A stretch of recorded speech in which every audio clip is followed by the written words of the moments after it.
Welcome to the WangHiro podcast, where we answer Malaysians' burning questions about personal finance with fact-based answers. Welcome back to the WangHiro podcast. Today we're going to do something a little bit different. In this episode, John will be answering questions from the subreddit forum r/MalaysianPF. If you're not familiar with this subreddit, it's a place where Malaysians share their concerns about personal finance, usually anonymously in hopes of getting some advice on what to do in their situation. The idea behind answering these questions is to provide you, our listener, with some direction on what you can do if you're in the same or similar situations.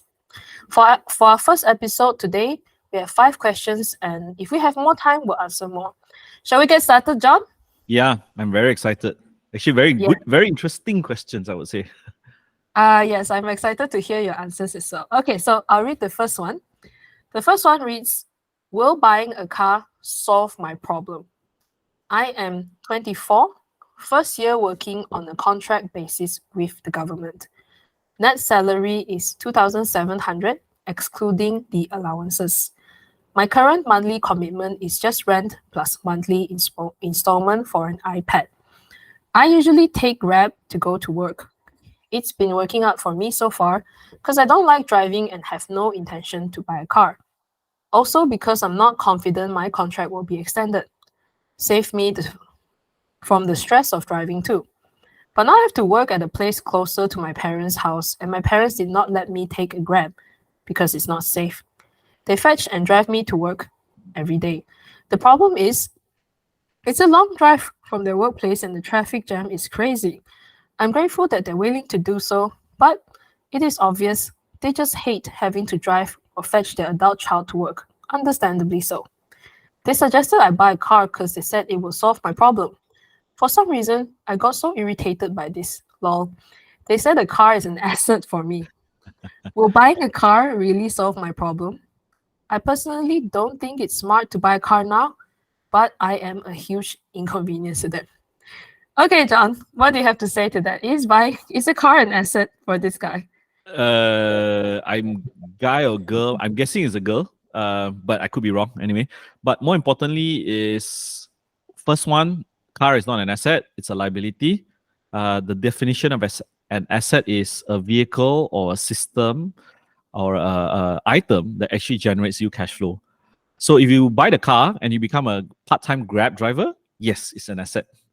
But if it's a car that you have to pay maintenance, road tax, insurance, petrol to maintain it, for me, it's a liability. Okay, so let's try to respect the parents' view, and I'll approach it from 2 angles. One, the biggest angle is actually the worry of the parents that Grab is not safe. But the problem they're trying to solve is how do you commute to work? So that is the first angle I approach it. Can he or she rent somewhere that's like walking distance to the office and next to the MRT or LRT line? I mean, I know of people in Switzerland that don't own cars. But obviously, Switzerland is not a very good benchmark because their rail system, the public transport is very good. But to be honest, KL's LRT system is not too bad, to be honest. It's not too bad.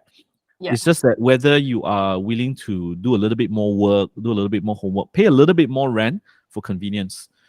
Why is that? Is because she or he has already highlighted the commute in traffic is going to be crazy. If you buy a car, it's not going to solve the problem. What you want is convenience and it's safe, right? Public transport. Stay somewhere near your workplace. I mean, that's already alleviating the worry from the parents. Okay, and also saving on commute time that you can actually do a lot more things, reading learning a new skill, having more time for yourself, cooking. I mean, you pay a little bit more in rent, but then you actually have time to cook for yourself and a healthy meal, you see. So that's the first angle. Second angle is, I think he or she needs to come to a decision himself or herself, rather than relying just on the parents' advice. Because while the parents may mean well, I'm very sure they mean very well. But by you not making a stand for yourself, I think it doesn't put on the responsibility for you to think independently. So if they so insist on you getting a car, tabulate the expenses. I mean, rather than just giving your own opinion, tabulate the expenses, tabulate the amount of money that you need to pay if you were to get a car, okay? And then you show them the difference if you were to pay a higher rent but walking distance to your office. I'm very sure they will be kind of impressed with you putting up that table for them. And the other thing about the non-quantifiable risk is this: what if the car breaks down? What if you get into an accident? Right? I mean, KL driving isn't known to be super safe, right? Sorry to say that, right? Yeah. What if you get into an accident? What if there's theft to your car, right? These are non-quantifiable true numbers, but there's a possibility that it happens, and that may even be more dangerous than taking a Grab, because That's true. That's true. you think about it, right? Because Grab, you got tracking system. Every time you take a Grab, you can send a Grab location to your parents. After a while, after 1 year, you can send that Grab location. I think your parents will be bored of seeing your Grab location every day in the WhatsApp also, right? But anyway, that's besides the point. And the car breakdown, right? It's going to be even worse. Flat tire, whatever. Yeah. I think so. The two angles, I recap, are two angles. One is the worry and the safety you can alleviate by many other options, staying closer, taking public transport. The second angle in which he or she says that it's not worth it, tabulate that in an expense table and show it to your parents. Then I think they will, even if they still disagree, they will respect your decision or your effort in trying to think through this solution, you see. So I feel, rather than just like take things at face value and take whatever advice that your parents give you, kind of like learn to make your own decisions. Right, and I think approaching it from that personal finance angle, we definitely need to quantify everything, right? When I was like young and trying to buy a car, I didn't think about that. So I think that's very, very good advice to tabulate. I think the options here seems to be like, one definitely is a Grab, but it's because their parents disagree on the safety. So that also, like, if you can, I guess, also tabulate that into the comparison table, right? Correct. And then the second option is, if you were to rent a place near to an LRT station, how much would that cost? Correct. And then the third option is to buy a car. Yeah, buying a car, I think also, just to add on, is not just the money commitment, right? It's also all the rest of the stuff. Yeah. And I think, John, what do you think about like other things that this person needs to think about? Like, they only have a salary of 2,700 net. So what kind of figures are we looking at in terms of like yearly maintenance that they can afford? Yeah, a great question. Even if you buy a MyV, let's say a brand new MyV, which is actually I would advise, if you were to buy a brand new car for a graduate, that's the best car you can buy, to be honest. Low maintenance, very reliable. But even then, let's just say people usually just look at the installments. Yeah, correct. And car insurance for a MyV probably costs about 40 to 50K. And if you never own a car before, you don't get a no claims discount on your car insurance. So you're talking about at least 2,000 to 3,000 ringgit kind of upfront insurance cost already. Okay. Then subsequently, you have to pay for road tax. Okay, it's not that expensive in Malaysia. Then you've got your regular wear and tear. Your wipers, you don't need to change. Your tires don't need to change. You don't need to do car alignment. Okay, wheel alignment. Your car battery. I don't know about your car, Louis. My car, I buy the maintenance free. Every 2 years, you have to change one. There's 400 ringgit already, right? Yeah. So these are the little things that add up. And if you're already like so close to your margin of not saving enough money, it actually just adds on to the burden. And touch wood, let's just say, because you've gotten so used to a car, touch wood, he or she gets into an accident, and then your e-mobile, you're not staying to that one, then you go back to the same problem. Your parents have to ferry you, then you have to worry about insurance claims, and then it's going to inconvenience you. To be honest, for me, why I have a car is because I have a family. I have to send them to school and all that kind of thing. But if you're single, oh my God, how I wish, I just buy a LRT ridership, $50. I stay close to the LRT station. That's what I used to do when I was interning in KL, Louis. I found a place, rented a place very near the LRT station. I could just walk every day, and it's good. It's good for health. Yeah. Yeah. Yeah, we all need to walk more, definitely. And I think with this salary, fresh graduate salary doesn't seem like a lot. If you don't have much saved away, then you have to tuck it away some more for your car expenses. Are you gonna also sacrifice some other areas of your life? Like Precisely. travel, like what other Precisely. priorities you have, right? Yes. Yes. Okay. Hey, you hit the nail on the coffin.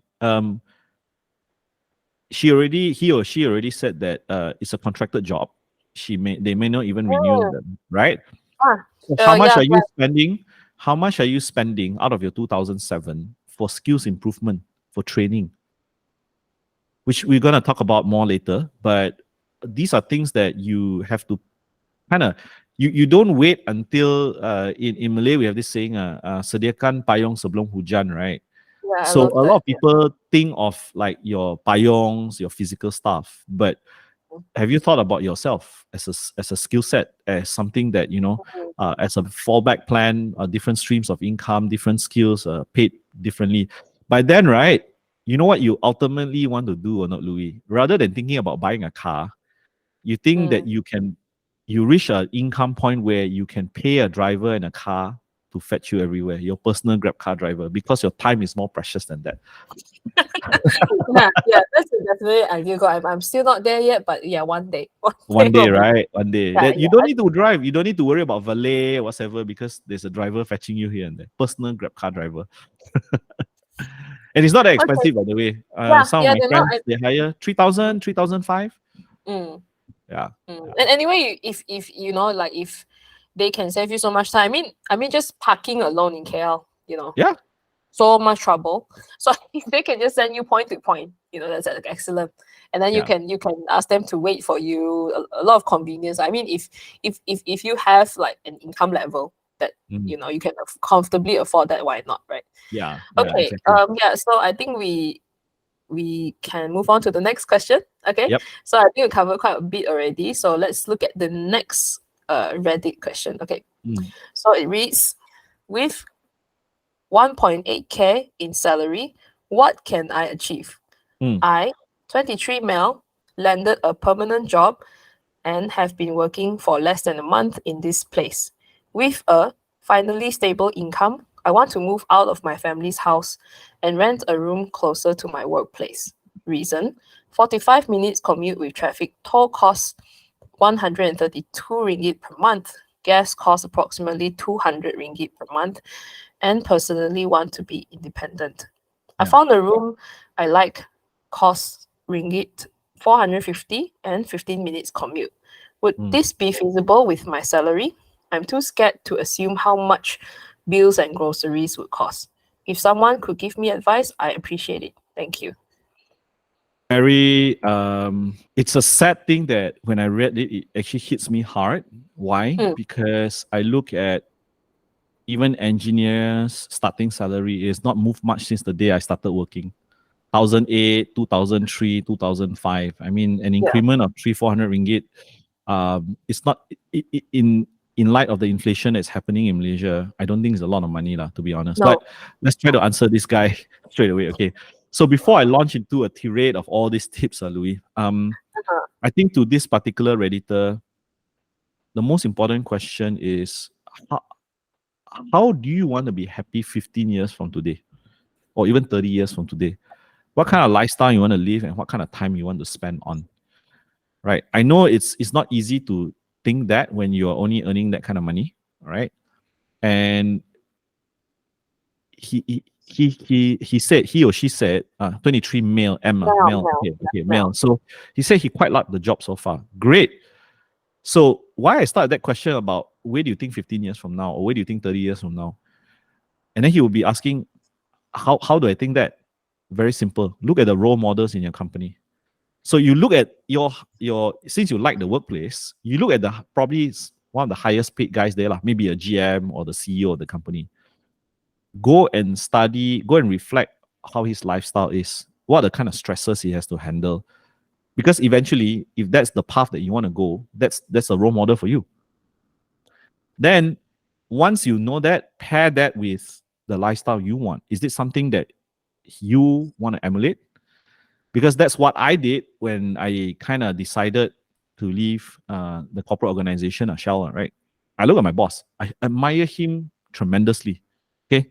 And I do keep in touch with him once in a while. But then I look at the salary versus the compensation versus the rate versus the stress that he had to handle. And then he had no, and best part, do you think he can determine his own salary? No. No. So again, so I know you're 23, you just started working, everything seems to be exciting. But if you want to get ahead of the curve, these are the kind of things that you have to reflect on right now. Look at, be more observant. I'm not asking you to do rocket science. I'm just asking you to be more observant. Okay. So if you think that's the answer for you, let's say you aim for a GM in 5 years or something, right? Start taking on more responsibility in your workplace since you like the environment. Prove that you can take on a role that is bigger than what your current role is. Learn fast, work hard. Okay. And after a year of proving yourself, you'll be surprised. The good employers will say, hey, Mr. So-and-so, do you want to take on this responsibility? Because you've been proactive. Then the 1008 ceiling is already broken already. Okay. Then, but if you fall into the negative scenario where you work for like 2 years and you don't get recognized, you don't get a pay rise, even though you know that you're putting in more effort than your colleagues are, I really ask you to consider it's time to look for greener pastures. Because the choice is always yours. Okay, I'm not saying that you should not be loyal to your employer. Don't get me wrong. But you can always fall in love with your employer, but your employer may not fall in love with you. That's true. That's true. It's a one-sided affair, okay? Yeah. So while you're doing that, observing, taking on more responsibilities, upgrade skills, and then start looking for people who will pay you better. It could be your current employer. But if your current employer doesn't pay you well, start going out. Start, the world is not small, it's quite big. A lot of people think that, oh, my employer has given me this chance. Yes, but Louis, you have something to add? I'm very sure you have something to add. Yeah, because just like you, I also started with this salary at my first job. Actually, this was my probation salary, and after probation, they gave me 2,000 ringgit. So at that time, it was more than 10 years ago. I think 13 years ago that I got this, and I was still today. People are being paid this. Then I did also follow a similar path to you, where I also looked at like, oh, where is this headed? But at the same time, I think on top of all those skills, right? I think one thing that I learned is that you also have to be proactive in salary negotiation. This is something that Malaysians sometimes don't do enough because we think that if we do a good job, it will be recognized. Sometimes not in every company. In smaller companies, sometimes they don't do that. They don't have a system where they reward you for good work. Depends on the company. So the company I worked at was a very small company. They did not have that kind of system. So what I did was I learned how to negotiate, and I learned this from this guy, Ramit Sethi. He has a Netflix show now. So back then, he had this course, and I think it's still on sale right now. It's called like Find Your Dream Job. And in there, he will teach you how to use a technique he calls like the briefcase method. Nice. So what you do is that you bring out, like, you will write a whole plan on how what you will do in the next 90 days, in the next 6 months, 12 months to help this company bring in what, goals. Then ask them, okay, for this, I want this salary. And I did exactly that. And within 3 years, my salary went from 2K to 4.5K. Wow. And these are, you hit the nail on the coffin about Malaysians not learning the skill to negotiate better. And I love that you gave even a clearer example of how Ramit Sethi did that with the briefcase methodology. I think more importantly is the courage, the self-confidence of the individual. Yeah, because we go into this self-depreciating kind of what do you call it? Say, oh, I'm not good enough. I don't deserve this kind of salary. And then the employers who know how to manipulate you, that's exactly what they will do.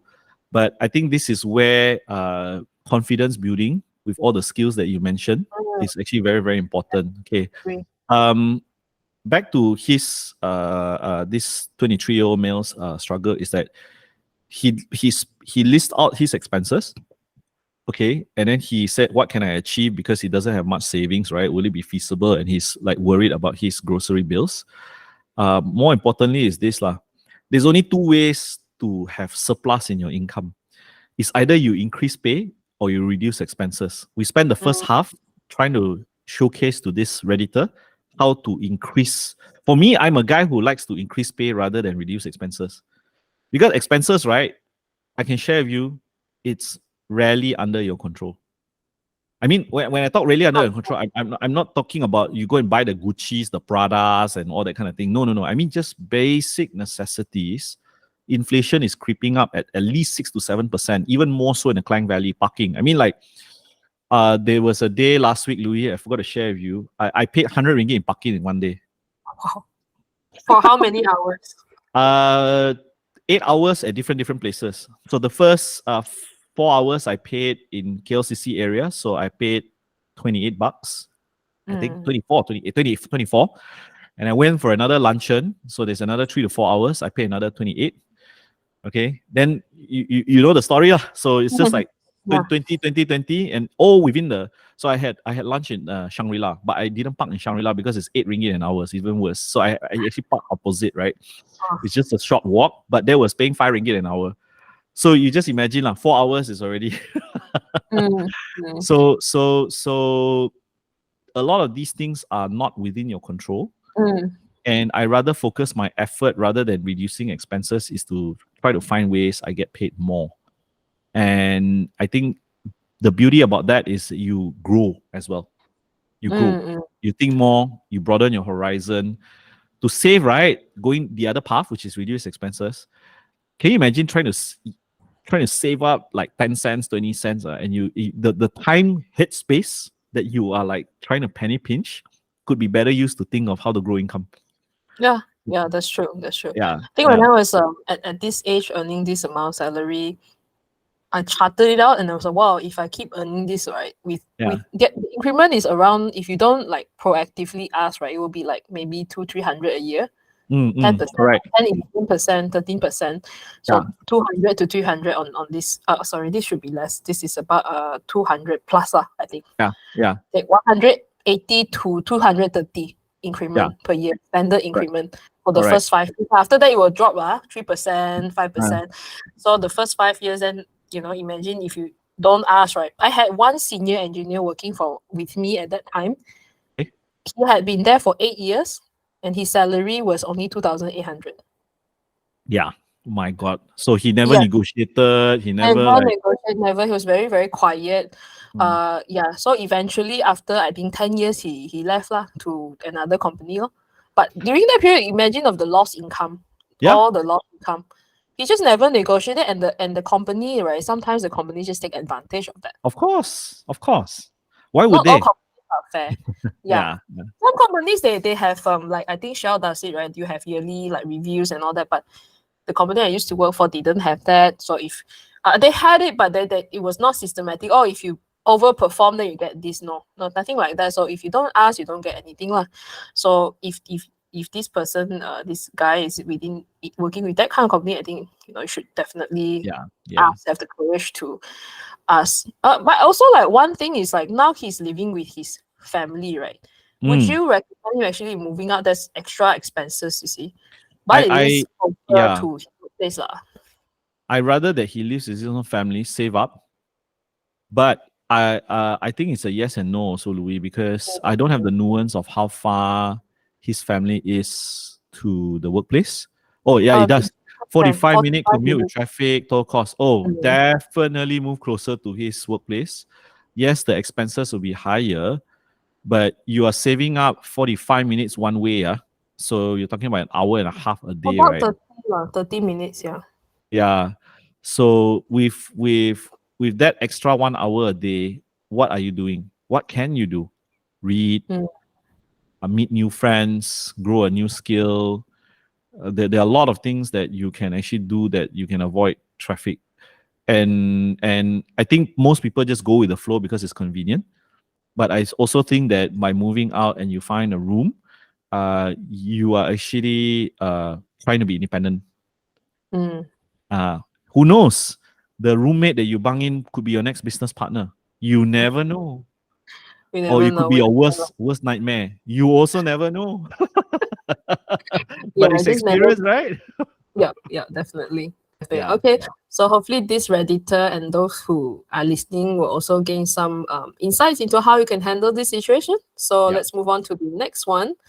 Okay, the next one, the third Reddit thread reads, need advice for the next 5 years. Hello, kawan-kawan. I am a 27-year-old trying to get my finances in order before it's too late. Some context on my current financial situation. Been working for 2 years. First year, I basically saved nothing and was quite reckless with my money. Reality hits hard when I had to take over commitments that were previously paid for by my parents. Started this year with zeros in saving, used to spend my paycheck throughout the month, and now I've decided to get my shit together financially. Current pay 4,700, increment to 5,300 end of June, yay. Essential expenses 1,003, rent, utilities, internet, and 1,100 on food. Non-essential expenses 500 to 700, petrol, entertainment, etc. Savings account 1,300, FD 1,000, Versa cash 2,000, unit trust 200. How do I proceed from here? Build my emergency funds in my savings account or Versa cash? Bet it all on black expand into ETFs. I have not done any research on this. A guiding hand would be greatly appreciated. Thanks in advance. I'm sure he's kidding on the black inventing, right? Yeah. But if you know how to count cards like Edward Thorpe, I think you should go for it. I don't know if you heard of this guy called Edward Thorpe. Okay, by the way, he's a mathematical genius. So not everyone can do it. Okay, he knows how to count cards. So you have the skill, why not? You know risk, reward, you know odds, So I don't know this guy. Maybe he's a mathematical quant genius, savant, right? But for the average guy, no. Okay, the house always wins. Okay. Sure, for sure. So back to basics. Save up to 6 months of expenses, and most important is while you're building up that saving 6 months of saving, find a vehicle that is protecting your principal. So what I mean by this, I've not studied Versa Cash, okay, but I know that for a fixed deposit or a savings account, it is fully insured by PIDM up to 250,000 ringgit. So remember the caveat I mentioned, you want to build a 6 months expense savings vehicle that protects your principal. Okay. And FD, it's earning you 3%. It's not great, but it's for emergency. It's a hedge. Okay. And it's higher interest yields than a savings account, which he said savings versus Versa. I would rather say either savings or fixed D. Fixed D is definitely much better. Okay. Once you pass that 6 months expenses, then you can start thinking about your investing thing. But he's already started in his investing. So I'm not too sure. I'm just looking at the math, right? It seems like the savings account, fixed D, Versa cash, it seems like that's the money he's putting away every month. I don't think so, right? Because it doesn't add up saving No, 1,000. it is the aggregate right now. Yeah. I mean, I don't think he's putting that away every month. Okay. Wow. Yeah, he's putting that away every month is a lot of money. Yeah, sure. I think because if you look at his current pay is 4,700, it's only going up to 5,300. I just calculated his maximum expenses based on this is already 3,100. I understand. Okay. Yeah. So build your fixed D up to at least so if his expenses is 3,100, let's say 3,000, 6 months will be 18,000, correct? So build your fixed D up to 18,000. And the unit trust one, I don't know how he invests $200. Usually unit trust minimum, the first minimum is 1,000 ringgit, usually. Maybe they came out with some new product I'm not aware of, but yeah. So build up 18,000 fixed D. Then at the same time, increase your skill set and your knowledge. So what do I mean? He himself admitted that he's not done any research on ETF, which is good. It's a recognition and an awareness that he didn't plunge in. So there's a lot of free material online. However, I do have to warn this Redditor, it's all over the place. I mean, you Google at ETF, you probably get 1 million or more kind of return results. Okay, you ask ChatGPT, they will say, I don't know if you asked ChatGPT before, Louis. I played with it before on a lot of other peculiar topics like what is the best ETF to invest in, and they'll give you a caveat. I'm not a financial advisor. Right, Right, that kind of thing, right? So the point I'm trying to make is, if you can find somewhat of a structured way of learning, because when I first started, we didn't have YouTube. Okay, we only had blogs, and blogs, they're succinct in nature, but they have to assume that you have some basic understanding of foundational knowledge or something else. So if you watch like 5-minute clips of ETFs or investing, whatever, there's a lot more nuance behind it, and you spend actually more time just trying to piece it in a linear form. True. I'm not saying you can't learn, but you will spend more time just like going around the circle. That's just common. I mean, like even in investing, it took me a while to get to where I am. But if you have somewhat of a structure or sequential way of learning, like how you don't go to calculus straight away without understanding algebra, correct? Correct. Yeah. I think that would actually help. Books is also a good resource. Take an online course. That's what I was alluding to, and learn. More importantly, is learn by starting to apply. So open a brokerage account. It's free. Sometimes they may even give you free stocks. But please, because they give you free stocks, you thought, hey, I can now I already own stocks, right? I can go and dabble without doing the work. Please, don't bet your house on it. Dip your toes, feel your feet as you go along, and you gain confidence, and give yourself 6 months to a year to learn. Now you mentioned he mentioned that he actually put into unit trust. My first question back to him is this: have you read the fund fact sheet? Have you read the annual report? That's probably a very good place to start, because you want to understand the philosophy of the unit trust you've invested in. Now, if you don't know where to find it, if you bought it online, I'm very sure there's a clickable link. If there is an intermediary, like an agent, a unit trust agent that's serving you, his or her responsibility is to at least show you or educate you where to find it. It actually gets mailed to you, Louis, if you're a unit trust owner, they actually mail you or email you the annual report every year, actually. But I don't.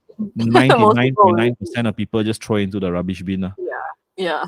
I think they only look at the fund prices. Some of them don't even look at the fund prices.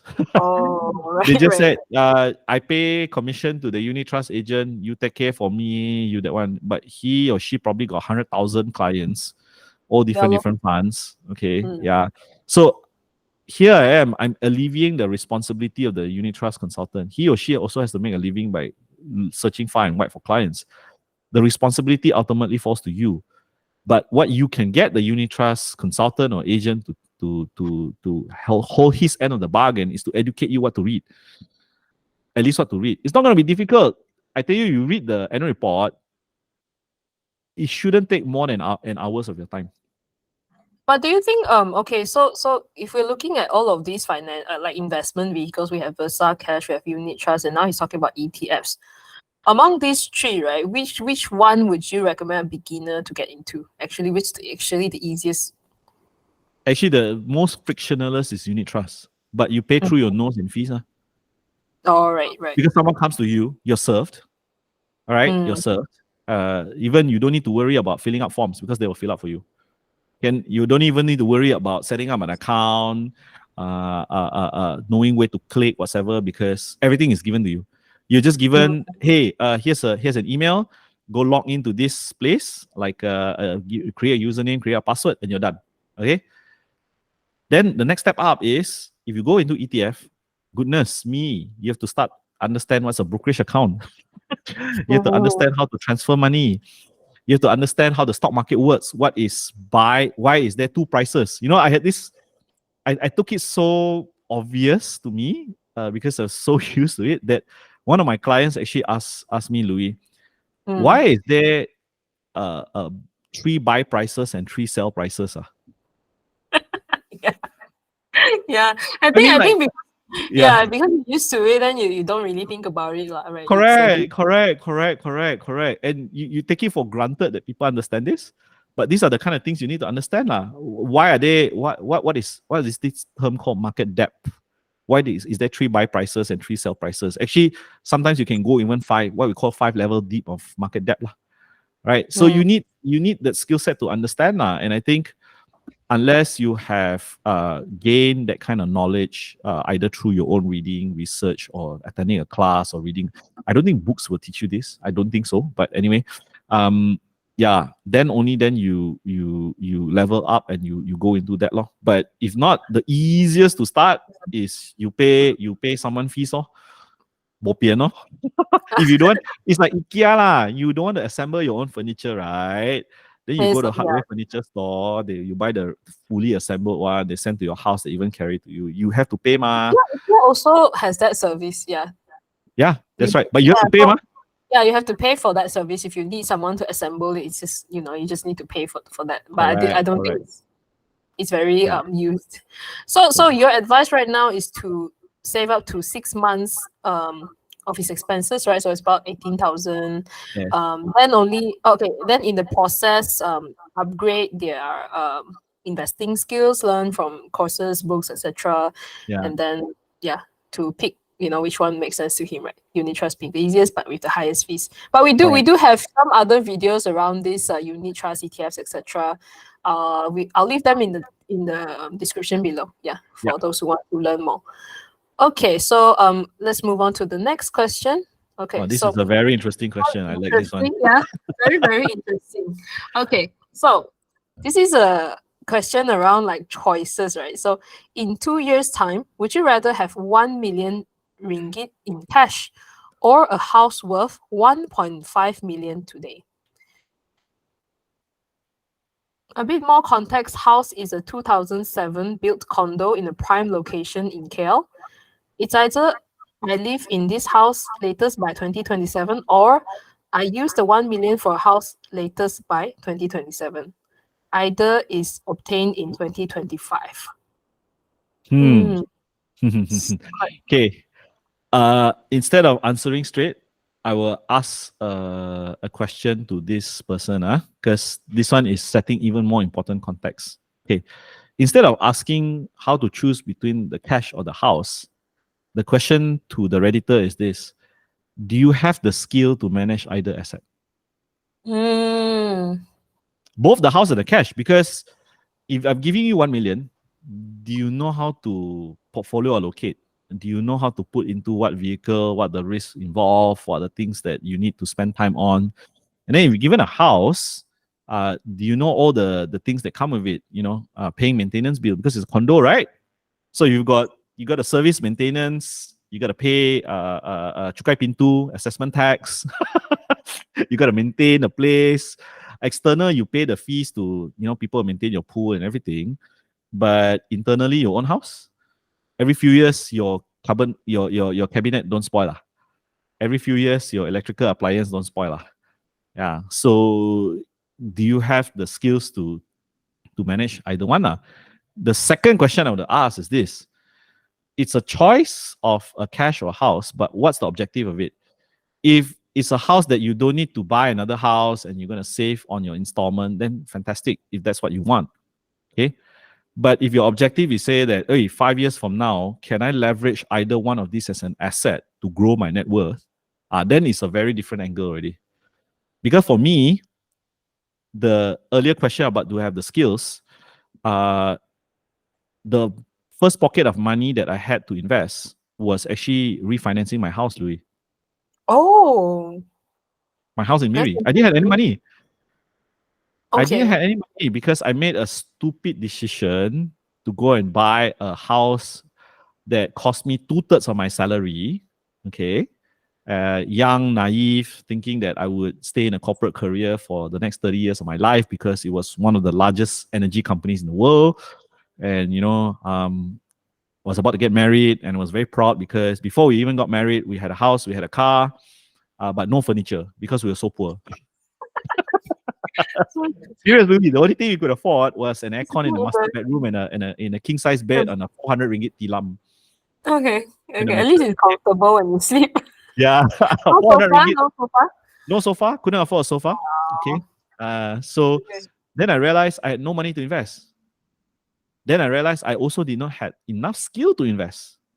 So that's why learning from my bad experience, my own mistakes, my question to this guy is, you've got 2 years, fantastic, 2023, okay, 1.5 lah, 23, 2024, 25, okay? Build that skill.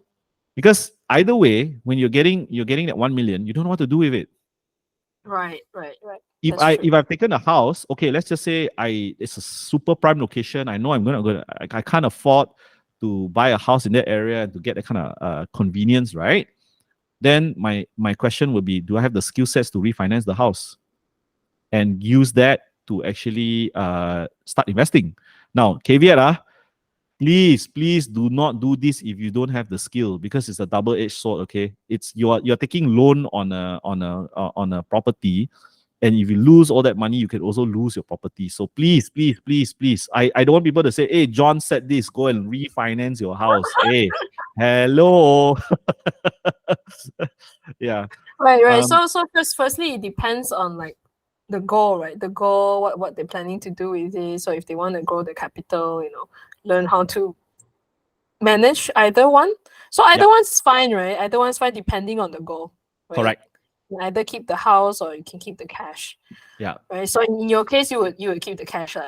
I would, hands down, for me, I would have the cash. I don't want to have the property unless I can really leverage the property. That means maybe the property is worth 1.5 that I can refinance to 1.2 or 1.3. Okay. Or it's like it's on paper it's 1 million, but I can like leverage 90%, so it's like 900,000. And then maybe I'll go for the property. And you know that you can't borrow 900,000 if you don't have a steady income. So that's another caveat again. Because the bank, they said, okay, yeah, you collateralize this property, I can give you the loan, but are you having sufficient cash flow to pay for the loan? That's a question that the banks will also have to consider.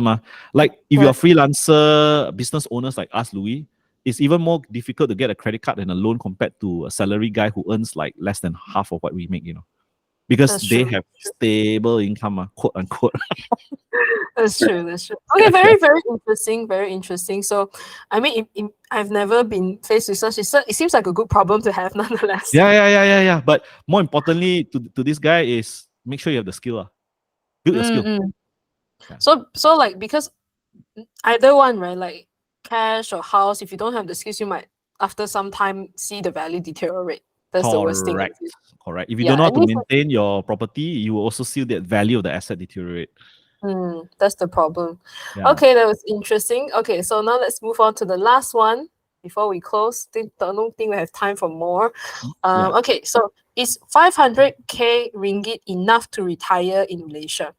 Single guy, bachelor life, already got 2-bedroom condo with low mortgage, 2k only per month, and a car fully paid. Don't plan to marry. Currently mostly invest in unit trust, bonds, and fixed income. No other debts or responsibility apart from mortgage. Health insurance, 360 per month. Boleh can retire. Simple life, cheap lah, drink a bit, teehee. Which city recommended for retire peacefully and cheaply? Okay. I didn't get an age indication from this guy, but I'm guessing based on the premiums he's paying for his insurance, I'm guessing he's probably in his 30s to 40s. Okay.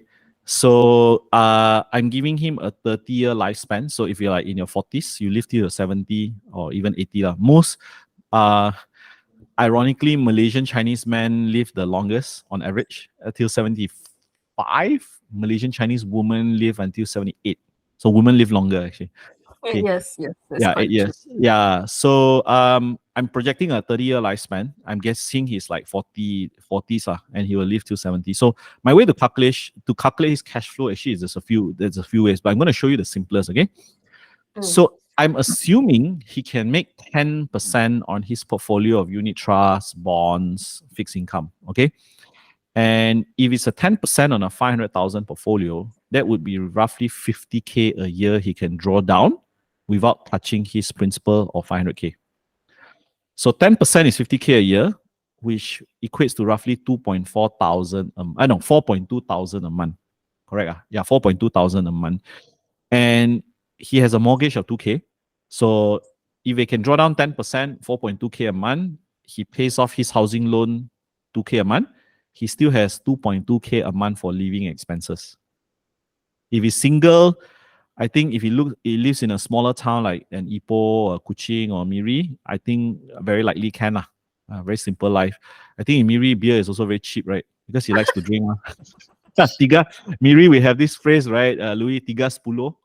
I think you know, right? Yeah. Tiga sepuluh, right? So it's three. As long as three you're not a picky drinker, lah. Yeah. yeah. The tiger, the Okao Mm, cannot lah. yeah. Okay. So my three main assumptions is this.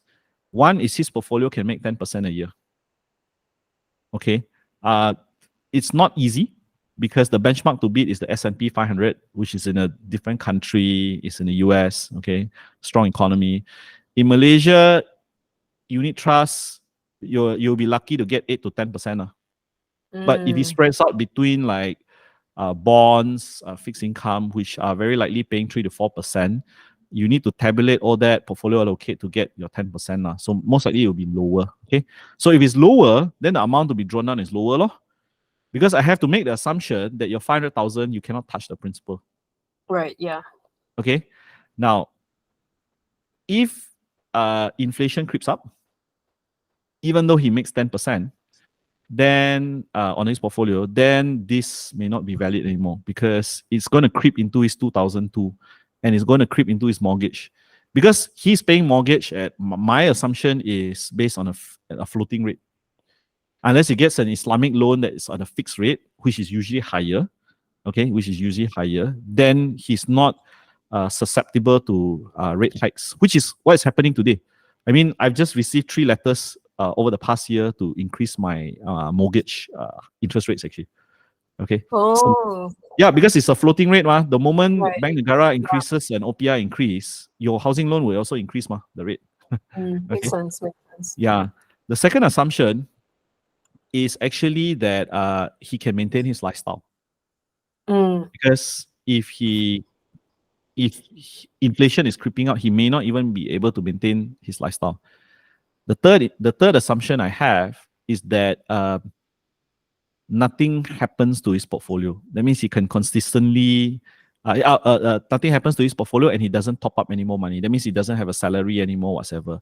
Obviously, when you have like part-time gigs, side gigs that you can supplement this portfolio, even better lah. But that's because it's so varied. These are the assumptions I have to make lah. Okay. There are other ways to calculate, Louis. There's another way called the capital liquidation method. What it actually means, it's more tedious, more steps, but what it actually means is this. Instead of like fixing your capital that you can't touch and you only withdraw what you make or the yields from your portfolio, we actually calculate the inflation rate, we calculate the expected portfolio return, okay, and we calculate the maximum drawdown every year until your 500,000 is also gone.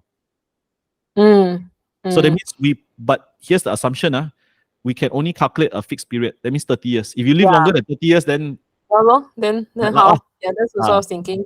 So imagine like you think you'll live until like 75 and you actually live to 90.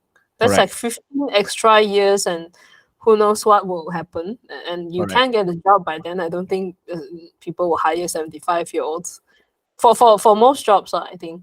Yeah. So I don't know. I mean to you, does 500K look like a lot? No. I think in Malaysia, the minimum, okay, to live, I wouldn't say super comfortable, just enough for basics, should be $1 million, at least $1 million. Yeah.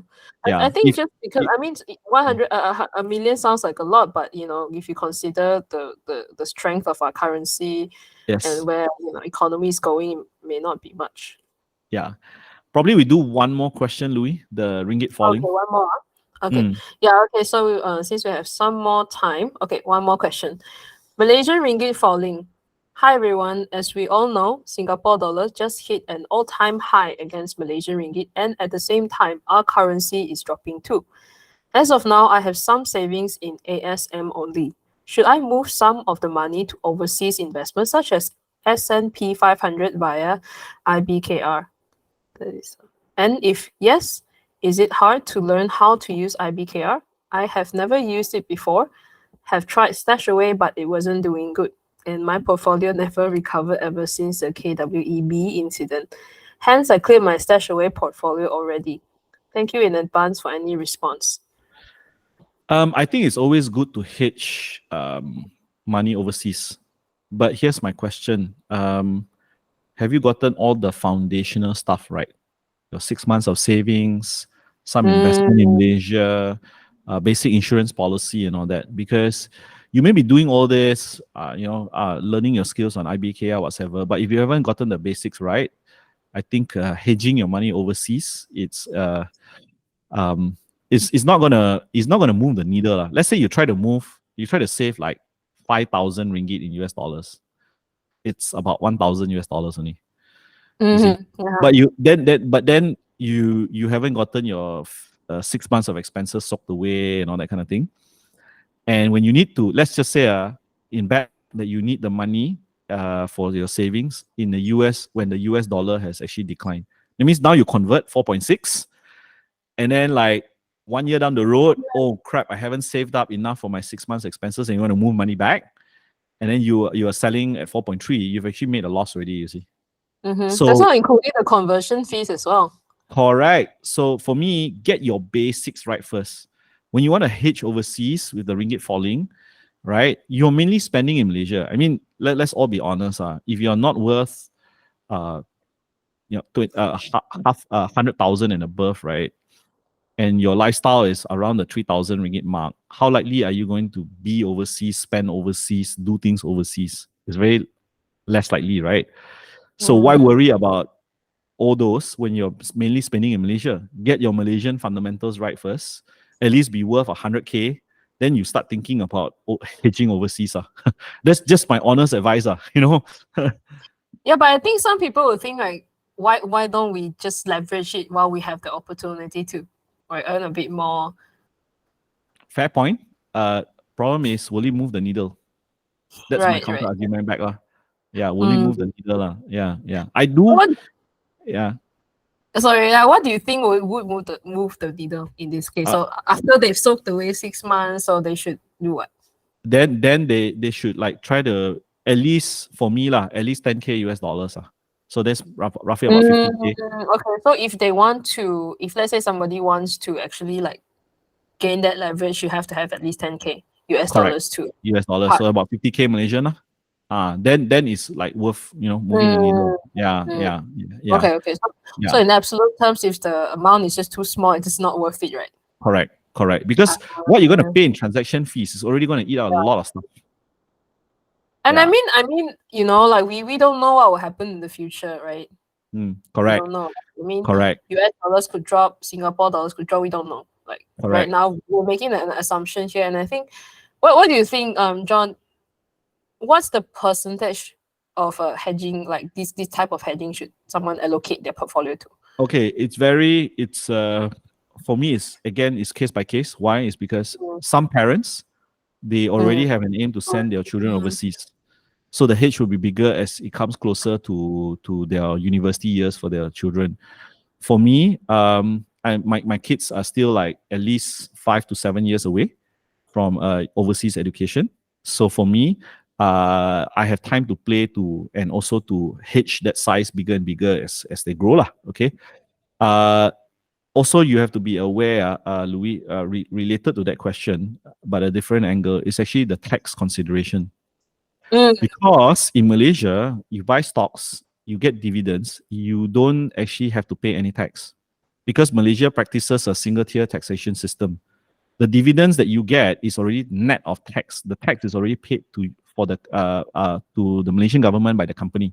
So what you get is tax free, is net. If you buy a share that's at $1 and you sell it at $100, the $90 gain is actually not taxed as well. But in the US, there's capital gain tax, there's withholding tax for your dividend, and there's inheritance tax. So inheritance tax, let's say touch wood, you put like 1K US dollars there, right? Touch wood, you pass away.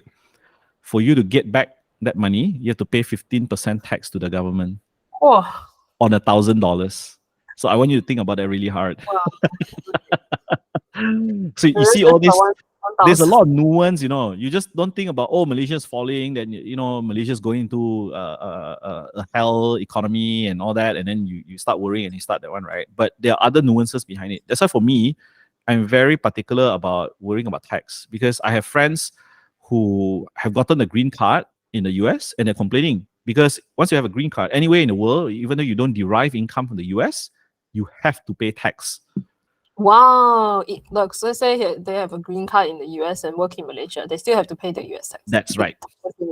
That's right. It's a lot of tax. Okay. That's right. That's right. Malaysia and US has a tax treaty also, so you can't really run away. Wow. Okay. Yeah. Okay, there's a lot to think about, and if you consider all that, and there's all that hassle as well, right? Just putting your money away. All right. You know, one layer and another layer removed from yourself. How much is that? I think it is useful for those who are planning, maybe, you know, to send their kids overseas or even moving overseas, right? Maybe if you plan to go to the US or like move to Australia or move to Singapore, then maybe it makes sense. Yeah. Outside of that, maybe John, there are other ways to leverage your capital, right? Correct. I mean, even it's like if you can't fish in a small pond, what makes you think you can fish in a big pond? Fair point. Very good point. Yes. Yeah. So why not we maximize, you know, all our earnings right here, and then think about that later. Correct. Okay. Exactly. Okay. I think that wraps up today's episode. Very, very interesting discussion that you have around all these 6 different case studies. I always find these are really interesting because they present real life scenarios that Malaysians face day to day, and it's being updated almost daily with different kinds of contexts. So I hope that our audience, you have found some of these discussions useful.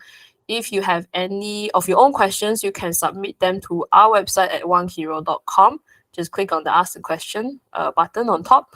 And if you have comments or questions around the discussion we have today, you can also leave them in the comments below. Okay, so thank you guys so much for your time. If you like this video, give it a thumbs up and we'll make more of it. If you like content like this around personal finance in Malaysia, then give our channel a subscribe. See you guys in the next video. Bye-bye.